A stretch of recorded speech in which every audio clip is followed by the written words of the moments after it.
So, welcome. This is your boy, the host with the most, but humble. And I do mean humble. Dino Shadavas, aka Derek, and I'm here, of course, on a Sunday to give you the hungry, happy, healthy people here at WrestleCram, the weekend edition of the podcast. If you're watching it today, you're watching it tomorrow, you're watching it next week. I truly do thank you from the bottom of my heart to the depths of my loins. I truly do thank you. Without you guys, it truly wouldn't be me. I'm humbled eyes each and every single time I'm allowed to do this. Humbled eyes every single time you allow me to do this. Thank you so much for allowing me. You're watching it. You're doing your thing. You're having a great time. Thank you so much. Let's get some stuff taken care of. I think I've already posted a new community tab for you guys to put your questions, get your questions in, have a great time with that. You can most definitely get your questions in there on the new Axe WrestleCram show, which will be this Friday coming up. So do not forget, you will get your questions answered if you put it in or whatnot. So go ahead and do it. Have a great time. Enjoy yourselves. Also, do not forget that I do have a Facebook group page. It is a WrestleCram Super Club. WrestleCram Super Club. Do not forget. Have a great time there. Post. Do what you got to do. I'm posting there every single day. So if you want to, you can post there every single day as well. Enjoy yourselves, you guys. What else? I don't think there's anything else going on that I will be doing. Maybe later on. But right now, I think we are just chilling. We're just chilling until Monday gets here. What we will do, of course, the tag in. But don't forget to like, share, and subscribe. You guys like, share, and subscribe. Hit that notification bell as well. Also, if you want to put some comments in, put some comments in. Your boy will respond to you. Sometimes he will. Probably all the time because I'm always doing it. So, but today we're going to talk about, of course, Tyrus. We're going to talk about Tyrus again. And the comments that Billy Corgan was talking about with that situation. Also, we're going to talk about CM Punk and his potential very first opponent in his comeback to AEW. Also, we're going to talk about the SmackDown show, and we're going to talk about the AEW Rampage show. That was Night of Champions, their version of Night of Champions. Also, you're going to get my top 10 of the week that was. I think it's a very interesting week this go around. But don't forget, again, like, share, and subscribe. You guys like, share, and subscribe. But first, let's talk about Cyrus, all right? Or Tyrus. I call him was it Brodus Clay? I know it was the Funkasaurus guy. But anyway. This is from Cultaholic.com. Don't forget to go check out Cultaholic.com. Also, don't forget about their Facebook page and their YouTube channel as well. Don't forget to go over there and hang out with them. This is the NWA World Heavyweight Champion. Tyrus has been in the wrestling news recently following controversial comments by Billy Corgan. Speaking of the criticism he reveals in the comments made by Corgan, Tyrus has this to say when speaking to Muscle Man Malcolm. That's I don't know what podcast that was, but it was just him saying Muscle Man. I think his name is Muscle Man Malcolm. This is him quoting. This is the quote from Tyrus. For him to take up arms for me, like I said, boss, you don't have to fight my battles. If they hate me and they're still watching me, it's all good. If you're a wrestling fan, come boo me. I don't care. Most people cheer me. It doesn't make no difference to me. I appreciate it less of fans, and it's more of the internet geeks and internet guys who are 45 years and older, and they write fantasy wrestling stories in that's No, they don't. I mean, well, some do, but come on, really, 45 is the one that you're going with. Listen, I'm not really upset, and that I give zero fucks about that. It's giving attention and buzz, and everybody talks about it. If you've been to a show and they cheer and ask me to kiss their babies on the head and grandma's jumping up trying to give me love, I only care about people that watch and buy tickets. Some jackass on a computer hates me. I know what you cheer for. I love being booed, whatever. Tyrus would go on to hit back at wrestlers who chime in and make comments about, like, the replies on social media, and issues out a challenge for his gold at any time when closing out a topic. He made a big epic statement toward the haters. And this is one sentence. It says, to the trolls on the internet, kiss my entire ass. I agree with Tyrus 120% with what he's saying. Once again, I agree even with Corgan to a certain extent.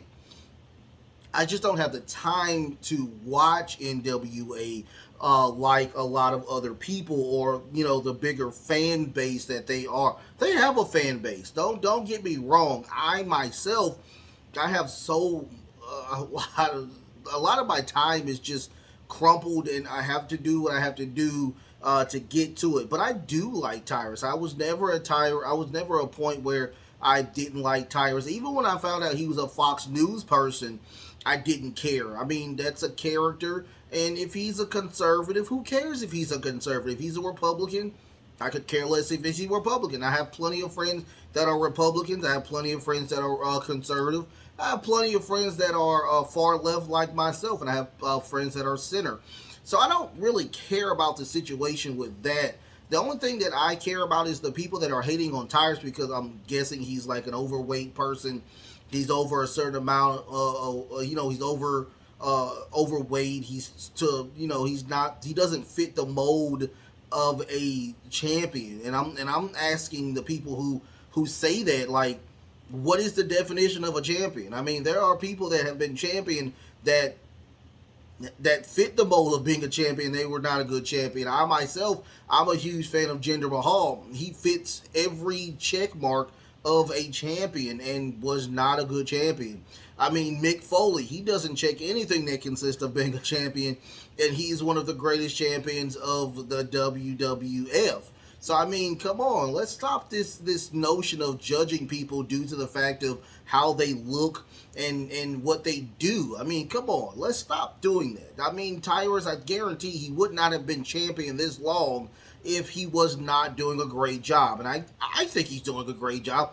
I don't even watch NWA. He's been champion for a very long time. So let's respect what's going on over there and do what they got to do. I mean, it is what it is. I would have told everybody to kiss my ass too. I mean, if you don't like the product, if you don't like something, turn it off. Change the channel. You don't have to do that. We're not in a dictatorship where you have to do something.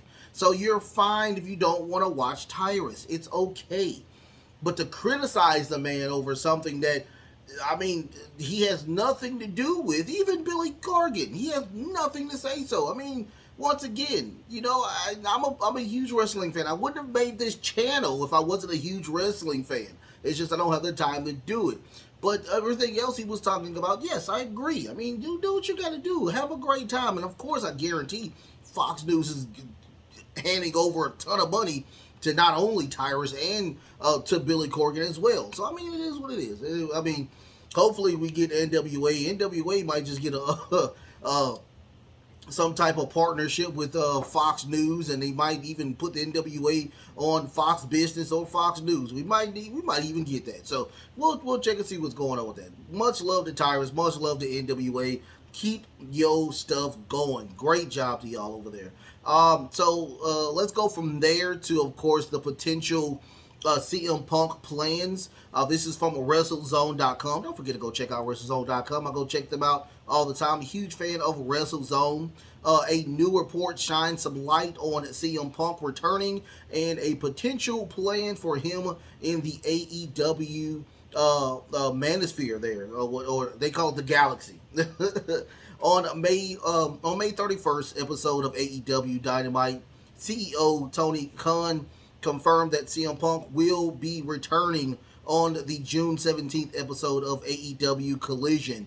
Punk has been absent since, of course, the events of Brawl Out and the physical altercation between the pair of Punk and a Steel and the Elite Kenny Omega and the Young Bucks. Sean Ross Sapp of the Fightful Select report that things have absolutely cooled off, and there's no word of any plans of walkouts, despite former claims that several wrestlers would be leaving the company if Punk came back. Previous reports indicate that Punk was willing to apologize for his words at All Out post media conference. Previous reports, AEW is still to bring a brand split with the launch of AEW Collision, and Sapp noted that the show will help ensure that at some talent who issued issues with Punk and others will be kept apart. Thought he played a major role in the influence of the Brawl Out situation. Still remains an important part of the deal, with multiple sources praising his skill set. That's with the A Steel situation. And the team prior to AEW All Out 2022. So they've been praising A Steel even before he was there. I mean, before the Brawl Out situation, how he was really an influence in the locker room there. Sapp also provided a update on the potential plans of Punk's return. There had been pitches for Punk to work with Chris Jericho, but there haven't been any updates on that up front quite. Sometime a previous report noted that Punk was planned for a match with Samoa Joe, and while that's still reportedly in the works, a former world champion has reportedly taken a liking to Jay White. So that could be a decision sooner than later. Here's the thing. The apology, I think, the Young Bucks didn't have to apologize. None of the Elite had to apologize. I'm very. It's just, I don't know what's going on. I feel glistening. But anyway, the Young Bucks didn't have to apologize. Kenny Omega didn't have to apologize. Now, if Punk said he wanted to apologize, that would be even another feather in his cap, and I would respect him even more, even though I do respect him as of right now. But the thing is, they didn't have to apologize, so I don't think that Punk has to apologize live on TV. I mean, that would be the craziest thing, and I would lose more respect for AEW even more if that would happen. But I do see that an apology would be with the locker room personally, intimately, by just himself and management and him and the locker room itself. You are going to probably get some more people to come and talk to you, hang out with you and whatnot, but there are going to be people that have already judged and say, you know what, I'm done with this guy. I do not want to talk to him. It is what it is. That's what the soft brand split is for. So I'm okay with that. But once again, I want to see what the numbers are going to look like, number one, on Collision. I also want to see what the numbers are going to look like after they leave Chicago. I want to see what it looks like. Also, once again, there are going to be a lot of pre-tapings. They're not going to be live. So that's going to be a kind of a hurt type of situation for not only myself, but everybody else is actually watching the product.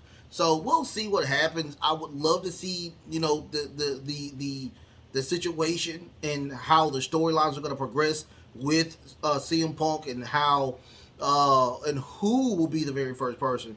I was hearing, of course, that Chris Jericho was going to be the one of the main people that he feuds with, but it looks like that Chris Jericho isn't done with Adam Cole. So I would like to see more with the situation with that they were doing Samoa Joe. I thought that was going to be a very interesting thing, but Samoa Joe is, he's the Ring of Honor television champion. So why would they have him, feud with Ring of Honor, with a Ring of Honor person, and just have him feud with somebody that's in the roster by themselves? Which would be, I would think would be really cool. Jay White. Jay White would probably be one of the greatest things to have with them. Of course, you have FDR already in that situation as well. Build the Bullet Club Gold up more, getting more members into that group, so we can have something really fun other than, just having the Elite or the Chris Jericho Appreciation Society. Give them a bigger group. I'm starting to fall in love with the Bullet Club Gold type of situation. So give them a bigger, stronger, more great group, and we'll see what happens. Put Big Bill in there, goodness gracious. I would love to have Big Bill in there, because that firm faction is dead, completely dead. So, but I can't wait to see what happens on June 17th. That will be my birthday present to myself, because that will be the very first episode of AEW Collision. It will be a live show. We will see what happens with that. Hopefully, much fun with that situation. On from that, let's go on to the SmackDown show. This is the 1,000 day celebration of Roman Reigns. And throughout the show, they sprinkled in matches. They also did something that I thought they were never going to do. Bryan Danielson is in one of the shows where him and Edge were stacked, and he pinned both of them. They also showed the CM Punk being him surpassing CM Punk. I think CM Punk was like at 500 some odd days before he, dropped his belt to The Rock. So I thought that was interesting as well. We got a lot of fun with this. So at the very ending, we'll talk about the very ending when we get to the ending. But it was very, they gave it 30 minutes. So it was an hour and 30 minutes of just wrestling, sprinkled with a lot of Roman Reigns stuff. Also, we'll talk about the title as well. I did put that on the feed for that. So we'll talk about it. We'll see what happens with that. So let's talk about SmackDown. First and foremost, we got the Roman Reigns video package of Paul Heyman just talking about the awesomeness of Roman Reigns and just him surpassing greats, and I thought that was very interesting. And then we get the Austin Theory. I don't know what the cue was, but it was wild because they had Austin Theory out there for a long time. And then they did one of the Roman Reigns segments again. I forgot which one it was, but it had like multiple Roman Reigns segments. And then eventually they got back to Austin Theory, and he was just talking about about Roman Reigns having the 1,000 day reign. And he talks about that, there's another person that has a long reign as well. Him being the United States champion. He said if you combine, me and him together, it'll be like 1,400 some odd days. I didn't know Austin Theory had that. I don't think he had it that long. He had it over a year. I don't think he had it over a year, but he was just talking about him having it for a long time. And also he brings up the notion that he beat John Cena again. And he talks about since he's been on SmackDown, he may have it for 1,000 days, 2,000 days, 3,000 days, or even 4,000 days, the way that the situation is here. He wanted to, and he introduces another group because, he's having beef with, of course, Sheamus, but he brings out the group that is feuding with the Brawling Brutes with Sheamus as well, and that's pretty deadly. So they come out, they praise Austin Theory, talk about him being a awesome champion, and they have a triple threat. It's going to be Austin Theory and Pretty Deadly versus the Brawling Brutes. Not a lot to really go on to with this match. It was a pretty decent match. I mean, I myself, I'm a huge Pretty Deadly fan. A huge Pretty Deadly fan. I'm sorry. Huge Pretty Deadly fan. But they do get a spilled milk onto Ridge Holland. I knew he was going to take the pin for them to win. They roll out of the ring and run out to have a good celebration party. But that was the end of that. I will say that Sheamus, I don't know why Sheamus is feuding with Austin Theory. I'm not a fan of this feud. I think that title is beneath him, even though he wants to be a grand champion, which he will be. I don't even think the Intercontinental Champion is beneath Sheamus now. I think he's above title now. Just my opinion, but they have to get something going on, of course, with Austin Theory. Hopefully somebody takes that belt off of Theory, have him work back in NXT or something, because he is just, hopefully he's not getting go home heat, because the way it's looking, he's getting go home heat. Hopefully he's not getting that. But we get from that, we get, of course, the main event that we get a recap of the tag team champions, which is Sami Zayn and Kevin Owens versus Solo Sikoa and Roman Reigns. They talk about him getting those super kicks and all of that. I do have my recap of Night of Champions. You can go check that out. Go hang out and have fun with that as well. If you haven't seen Night of Champions, you go over there and look at my review. Even if you did watch Night of Champions, you can go over there and check it out as well. So the next segment would be Paul Heyman. He talks about Solo Sikoa. So him and Solo Sikoa are talking, and he says just making sure that your brothers will not interfere with this celebration. That's pretty much all he was saying. If he needs to make sure the Usos are nowhere in sight tonight. That's exactly what he said to Solo Sikoa. After that, we get a video package of Seth Rollins defeating AJ Styles for the World Heavyweight Championship. We get a backstage segment with the OC. And today, that day was AJ Styles' birthday. They did congratulate him on the birthday. They did kind of, was not happy that he isn't the champion, but they're going to take out their frustrations on Hit Row. After that, we get the Good Brothers versus Hit Row. That's Adonis and Top Dollar. I'm sorry. So they win with the Magic Killer. They are such a jobber group. I am not a huge fan of.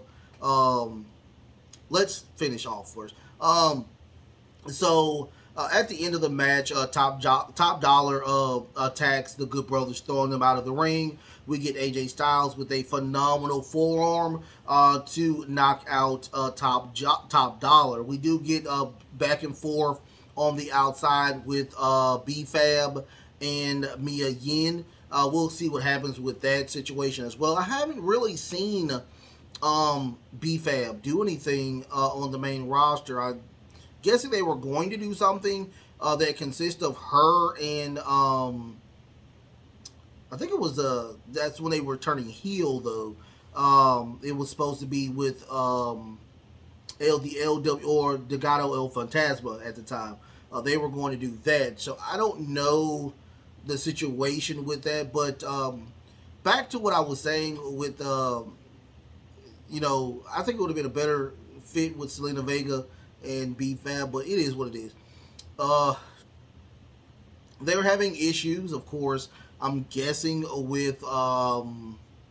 I'm guessing the diss track wasn't good because they dissed the OC.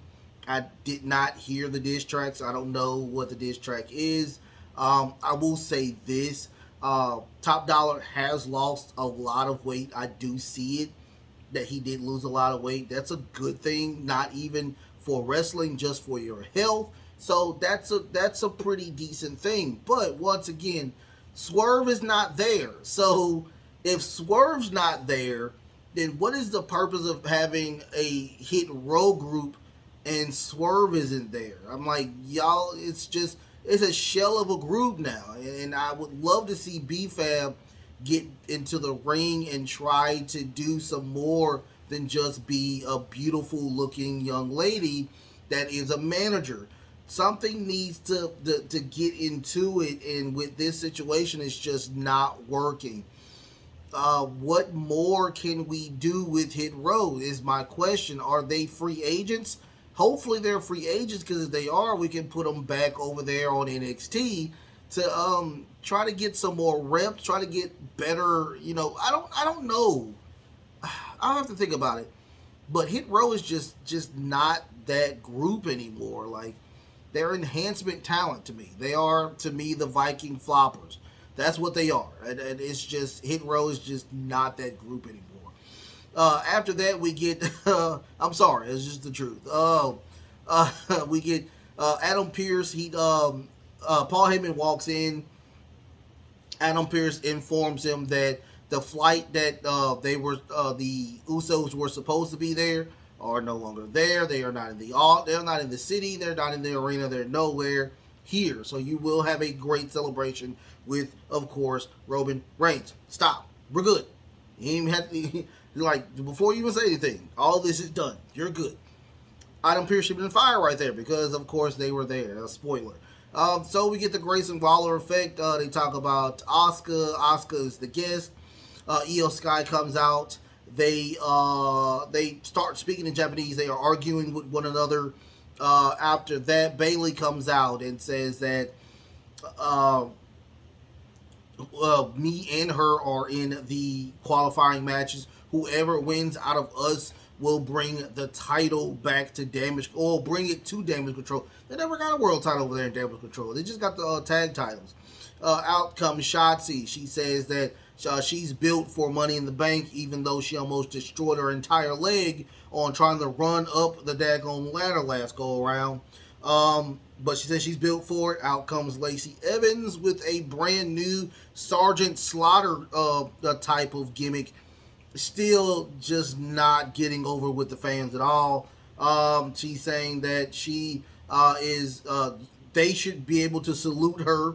They're supposed to salute her or whatnot, but it's like, you're still not over. Like, I don't know what more we can say about Lacey Evans. She has everything.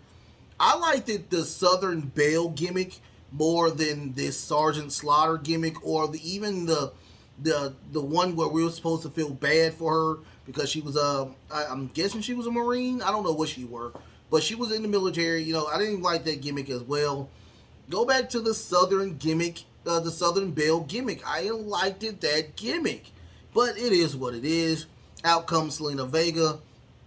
She says that y'all underestimate me. Even Rhea Ripley underestimated me, but I will win this. After I win this match against Sergeant Slaughter, or Lacey Evans, now I will get the Money in the Bank match. So after that, Asuka she goes to the outside. She says nobody's ready for Asuka, but apparently Bianca Belair is ready for Asuka because she attacks Asuka from the back. We get a number of officials breaking them up, and that was the end of that.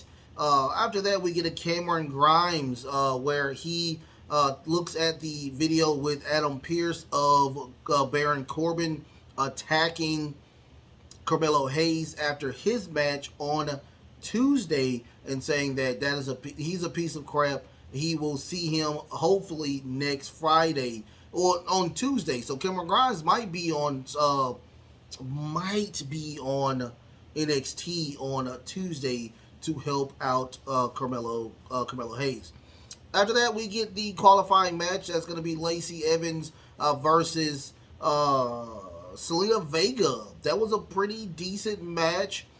It was a lot of hiccups, but we did get a Code Red or a Canadian Destroyer for actually Selena Vega to win the match. That was a pretty decent segment with that. After that, we get a LWO segment that consists of them celebrating Selena Vega win. and Santos Escobar is saying that, hey, I have a qualifying match next week. Hopefully I can win as well. Rey Mysterio comes out and says, yo, I truly think that y'all can be Mr. and Mrs. Money in the Bank, even though they are not married.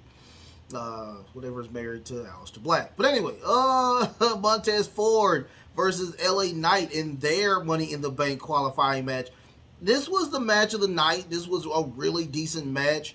I would have loved to see Montez Ford in the Money in the Bank qualifier, but I'm thinking they're going to have a little bit more time on him.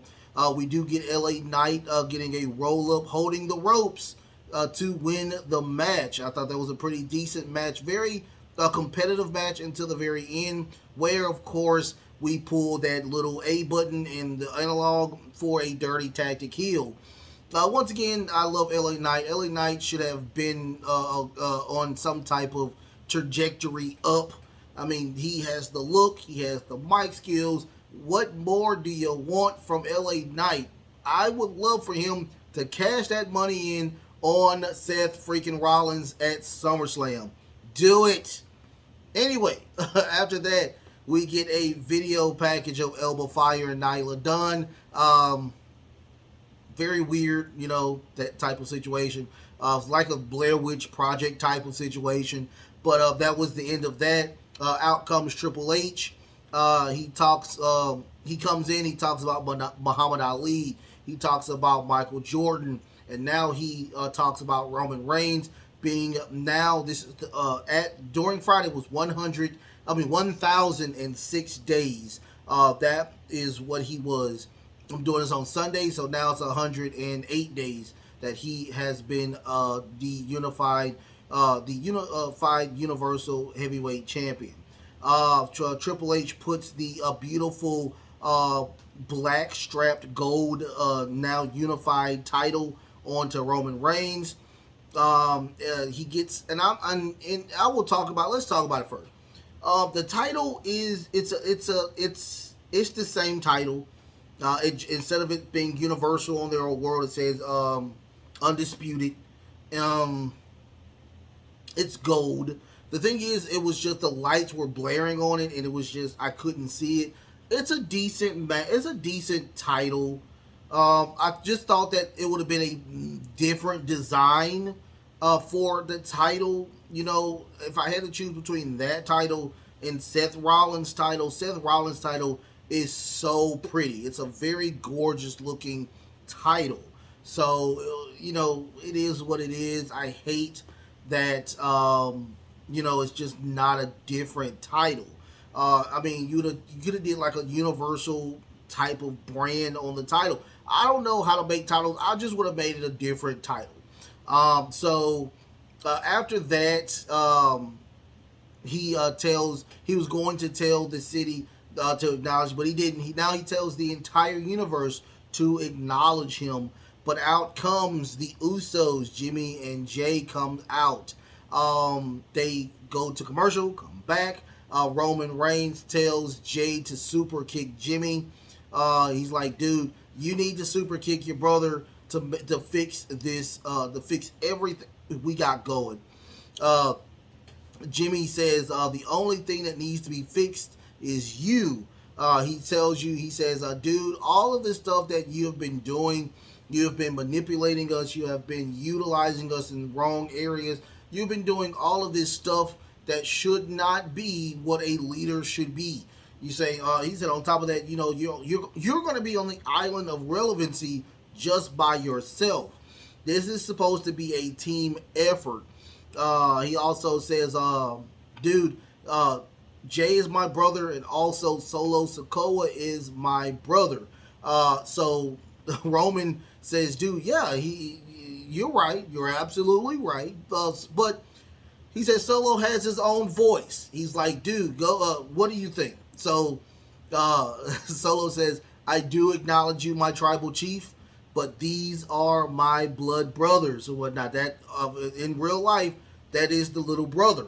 So he leaves from Roman's side and goes to the Uso side, and he walks up to Jimmy. He pie-faced Roman. Jimmy Pie Face Roman. And Jimmy says, dude, we were stronger together. We have been powerful together. We've been running this thing for a very long time.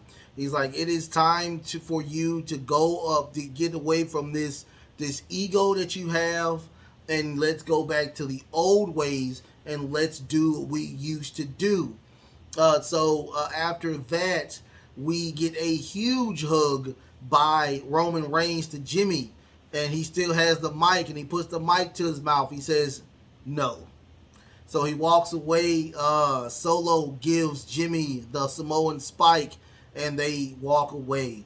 But at the end, Paul Heyman walks up to Roman. He says, what about Jay? What about Jay, my tribal chief? And Roman says he will do what he always do. He will fall in line. And that was the end of that. Best part of the show. When I tell you that we think that it's over, but we get even more and great things from this storyline. I mean, this is one of the best storylines I've ever seen in wrestling since I've been watching wrestling. And I've been watching wrestling for over 20 years. And this is just so good. This is just so compelling type of work. And now we have to wait a whole another week to see what happens with that. You know, we might even get Roman for another month or whatnot. But with this situation, I think it's really good, really innovative. I love it. Best part of the show. But I will say, you know, also the match of the night with LA Knight and Montez Ford. Montez Ford is really good. I really see him as a singles competitor. Hopefully pretty soon we'll see what happens with that. After that, we get AEW Rampage. This is their Night of Champions type of deal. We get El Commander versus Del Kingo, which is the AAA champion, and oh my goodness, is it Derlistico? Look, I'm sorry, you guys. I'm not a AAA fan. I'm not a AAA style fan when it comes to the extreme luchador type of things. They had some really fun, innovative stuff I did see, but they did do that crazy spot with Jalisco doing the spot where he gets the table and he goes and does the super multiple twirls, and thank goodness his head didn't hit the side of the ring that's go around. Lots of, I will say this, it was a lot of spots with Commander, because he's more of a getting on the ropes type of thing. I didn't like that. He did do a botch. He was very botchy with that. But we did get a win with a roll-up. That was the weird part about it. And Vikingo, he did win. Is it the Kingo? He did win. He did retain his title. But, you know, once again, I am not a fan of the twirly things when it comes to the luchadors. It is very, very dangerous to me. It's truly dangerous every time I see it. It's cringy sometimes when I see it. Not even a huge fan of that belt. It's a very ugly belt. I'm sorry. No disrespect to AEW. AAA. I just don't like their triple mega championship. Not a fan of it. But after that, we get Team TNA. They come out. They say that Sanjay Dutt is suspended. But they were truly upset with that situation. They said Aubrey Edwards should be suspended as well. But she didn't do anything. The only thing she was doing was she was trying to run in because Mark Briscoe was out. So she tried to come in to be the next referee. She gets hit by a freaking guitar. So by Karen, I mean, it was a hot mess with that situation. Mark Briscoe comes in. He says nobody has gotten suspended. I've talked to Tony Khan. That's done. But he did say that he wants a piece of Jeff Jarrett and his wife. They're going to have a mixed tag with Mark Briscoe and Aubrey Edwards. I don't know when this is going to happen, but it did erupt. Everybody started attacking one another. Aubrey tries to choke out Karen Jarrett, and that didn't happen. They all broke each other up. So we'll see what happens with that. After that, we get Action Andrade versus Zack Sabre Jr. He is the New Japan Television champion. Another really odd looking title. I'm not a fan of that title as well. So this is how that title works. Never heard this before. It's a 15-minute time limit. If there is no winner after 15 minutes, the winner is determined by a coin flip. So everything that you have done in the ring is determined by a freaking coin flip. That kind of turned me off altogether. I mean, I don't even know who Zack Sabre Jr. is. I've heard a lot about him. Not really that fluent in New Japan, but I'm a huge fan of Action Andrade. I think he's really, really good.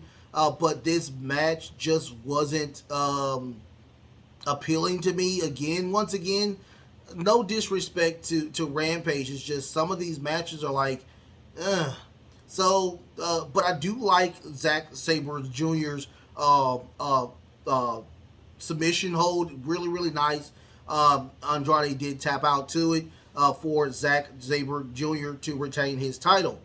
After that, we get Sakura versus Willow Nightingale for the New Japan Women Strong title. Not a big fan of how that title looks either. Like, oh my goodness, like, am I just hating? Am I just crapping on this entire show? But I will say this was pretty much the match of the night to me. Very, very competitive. Willow she's a sturdy type of woman, and Sakura actually did a lot. Like, she's not as sturdy as Willow, so we got a lot of fun actually spots with Willow actually taking a lot of blows. But eventually, Willow does win with that beautiful sit-down powerbomb to retain her title as well. The match, the main event was Shibata versus Lee Moriarty for the Ring of Honor Pure Championship. I just found out what the stipulations to this is as well. You get 3 ring breaks or whatnot, so that you can't. So it's 3 ring breaks. It's a pure title. It's a pure wrestling type of maneuvers. So no closed fist punches. You get 1 warning. After that, you are automatically disqualified. And at the end of the match, you are, I guess, judged by 3 judges. Usually champions in that perspective division, which is the pure, hopefully the pure title. I'm thinking that's how it works. So it was okay. I would say it was okay. That's my very first. I wouldn't say my very first one because I've been watching a lot of the Ring of Honor matches online, and I've seen them. They have been more innovative than this one. I mean, Lee Moriarty, he's not a pure champion to me. That's why it just didn't. I guess it didn't come off as well because Lee Moriarty is a striker. He's not really. I mean, he's a wrestler, but he's more of a striker type person. He has more of a Muay Thai or a kickboxing type of angle with him. So that's why it didn't really work. Shibata, I love his music. Like, I love his music. Shibata music is so good. Man. But Shibata does win with a crazy kick to the back of the neck for him to retain his title. Out comes Daniel Garcia, who is a ex-pure champion. He comes and goes into the face of Shibata, and that was the end of that. I knew going into Rampage that nobody was going to lose their title, especially on Rampage, especially a New Japan type of show. Like, I knew nobody was going to win. Like, I knew nobody was going to lose their title.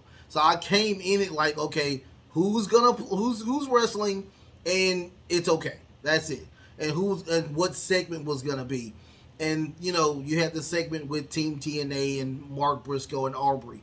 So I knew that wasn't gonna happen. So I mean, if you like the show, you can like the show. I was not a fan of it, but I am going to keep reviewing it because it's part of what I review. So hey. I mean, it gets good views. I mean, believe it or not, it still gets like 250,000, averages like 2 to 300,000 views. So I mean, it is what it is. I mean, what more can you say? So let's go from that to, of course, the top 10 of the week that was. Following number 10, we got Adam Cole and Dr. Britt Baker, DMD. This is the match we should have got than the match we got at Double or Nothing, hands down. Horrible match. This match was way better than that match. After that, we get number 9 with Zack Sabre Jr. with that beautiful submission hold to win against Action Andrade. Number 8, we get Shinsuke Nakamura. Him winning his match for the qualifying for the Money in the Bank. Had a brain fart. Had a senior moment for the Money in the Bank. He beat what's that boy name who I like? Goodness gracious, it's coming. I'll let you know. Bronson Reed. Number 7, we get Ricochet. He defeats. Who he defeated? He beat somebody. To qualify for the match as well. After that, we get Willow Nightingale. Pretty much the match of the night for AEW Rampage is go around. Her retaining her title. Number 5, LA Knight. LA Knight did a great job against Montez Ford. He, of course, got his match, won his match, and now is in a part of the Money in the Bank ladder match as well. Number 4, Swerve Strickland. Did a great job defeating Big Bill and somebody else to be the number 1 contender for Orange Cassidy's All Atlantic title. So we will see what happens with that. Hopefully, Swerve will get that title. Number 3, Seth freaking Rollins and AJ Styles. The main event was pretty good. I enjoyed it. I liked the part mostly where we get Rhea out of kayfabe, out of there for a little bit. I thought it was pretty funny with that. Me, keeping AJ Styles' face. Okay, go for it. I'm cool with it. So I'm okay with it. Number 2, Carmelo Hayes. Carmelo Hayes cannot do any wrong by me. Carmelo Hayes is, to me, like the second best champion out of all wrestling right now. That's how good Carmelo Hayes is. A great champion. I do see him as a future Hall of Famer. And number 1 has to be the Bloodline. It is everybody in the Bloodline doing a great job doing what they need to do to keep everything afloat, keep the storyline going. Great job with the Bloodline storyline. Of course, Roman Reigns with that as well, getting that new title. So number 10, I'll do it again. It's going to be Adam Cole and Britt Baker, DMD. Number 9, Zack Sabre Jr. Number 8, Shinsuke Nakamura. Number 7, Ricochet. Number 6, Willow Nightingale. Number 5, LA Knight. Yeah! Number 4, Swerve Strickland. Number 3, Seth freaking Rollins and AJ Styles. Number 2, Carmelo Hayes. And number 1, the entire last segment of Smackdown with the entire Bloodline. Don't forget to like, share, and subscribe, you guys. Like, share, and subscribe, you guys. Thank you so much. What do you think about my top 10? Put your top 10s in the comments if you think that I've done something wrong. Also, what do you think about Rampage? What do you think about, of course, the new title and how it looks? What do you think about the entire SmackDown as a whole? Do you think it's LA Knight's time? Do you think it's LA Knight's time? Also, who do you think that CM Punk should feud with first? And also Tyrus. Do you agree with Tyrus, and do you agree with Billy Corgan about if you don't watch the Tyrus, then you're not a fan, or you're not a wrestling fan? Once again, don't forget to like, share, and subscribe, you guys. We have what? Oh, yeah. Don't forget, get your questions in. Get your questions in. You have until Wednesday or Thursday or whatnot. Wednesday or Thursday, you have that time to get those questions in. Don't forget, on the Facebooks, get your stuff in over there on the Facebooks as well. I do have my own group there. It is called Wrestle Cram Super Club. Wrestle Cram Super Club. It is absolutely free, and it is you can go there, have a great time, post, have fun. That's what it's there for, to have fun. I love y'all so much. I love y'all so very much. Until the best is true. I stop saying that. The best is truly yet to come, you guys. Until next time, love, peace, and of course, wrestling.